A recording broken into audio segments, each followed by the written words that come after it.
Hello, and welcome back to the MeasureSquare iPad tutorials. In this video, we will be going over the Progressive Auto Estimate tool, which allows you to move and adjust your cuts manually without losing your location if you make adjustments on your takeoff.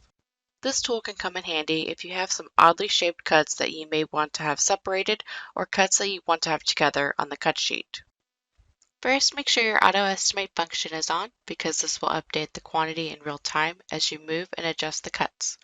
To check, tap on the Settings button in the top right corner and then toggle on Auto Estimate. Make sure to not tap on the estimate icon because this will reset all the cuts you've adjusted.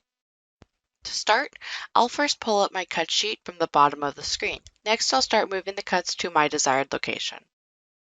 In this example, I'll move piece E3 from the half bath a little bit away from the living room piece to leave a little gap between the two pieces.